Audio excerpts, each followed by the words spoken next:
surely there are going to be bells all over the record. We haven't heard these bells before.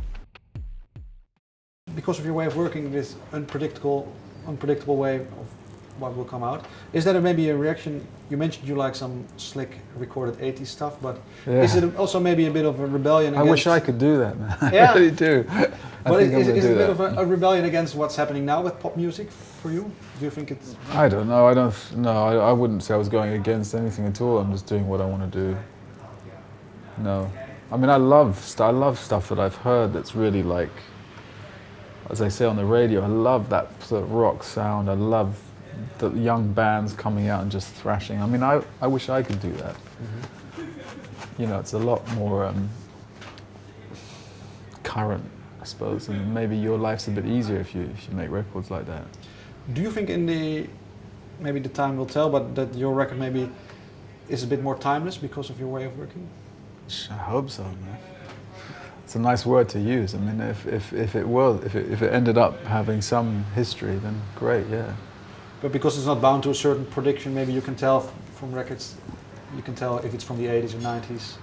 Yeah, now, but I think you can tell that's interesting, because I think you can tell when you listen to sort of, we mentioned it before, Astral Weeks, you know it's a record that was made in the late 60s, maybe early 70s. You would never put it in the 50s or the 80s or the 90s. It's quite specific to a time, but it's still timeless. I think because I'm more retrospective, I was always afraid that people would say, well, this is something sort of like historic. This music doesn't really have its place anymore. Mm-hmm. But if it's gonna, if you're touting words like timeless about them, great, yeah. I'll have some of that. In 5 years, 10 years, yeah. Maybe we can tell. Yeah. I was just you cannot go around the title to your album. It's called Cathedral. What does a cathedral represent to you, do you think, nowadays?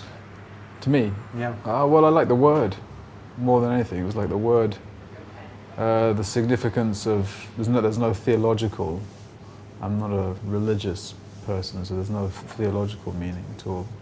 I like the cathedral squares more than anything, yeah, where sort of people congregate and life seems good. Because on maybe a sunny day, the bells ringing. Do you find this, in London where you live, maybe that's not something that is occurring there?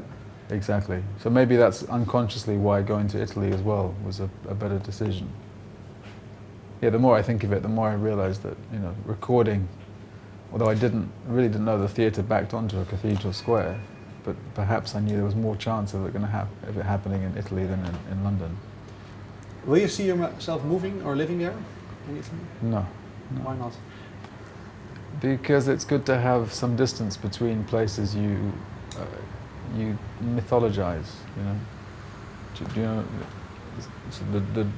It's good to have a distance between things you love. Have you spent a lot of time on the Cathedral Square there? I did. Well, actually, have you got like 2 minutes and I'll tell you a little story? I would like to, yes. Okay. So we recorded the last song, Cathedral. This was before the strings, obviously. But it was the last song we were doing in a live section in Italy. And we'd been in the studio for 7 days. And not once had we heard the cathedral bells. And we were in, as I said it was at the back of the theatre. It wasn't an actual studio, although we considered it as a studio. There was no sound barrier between us and the cathedral square. So by rights, and within the first 6 days, we should have heard those bells ringing, but we didn't hear them once. On the last day of the recording Cathedral, we did this long improvised section at the end, and then we stopped. And as I came into the control area, we started to hear the bells ringing. So I started to worry. I said to the producer, look, surely there are going to be bells all over the record. We haven't heard these bells before. He said, no, I haven't heard them either. So I thought, okay, well, look, let's just go out to the square and let's just record them and just see how they sound in the track. Maybe they sound quite good in the track. So we went out with a little mini disc recorder. We recorded them, we came back, and we just popped them in anywhere. Didn't line them up, no coordinate, and we left them. So you hear the bells without any editing or anything as we heard them that day, just put in there. And they kind of, there's this perfect marriage, and of course there's no bells anywhere else on the record. So it's a strange, well, it's a strange, no, I don't believe in that so much, but it's definitely a strange There's something strange going on there, yeah. I mean, there should really be bells. You should hear bells elsewhere. Because when we heard them, they were really ringing in the room.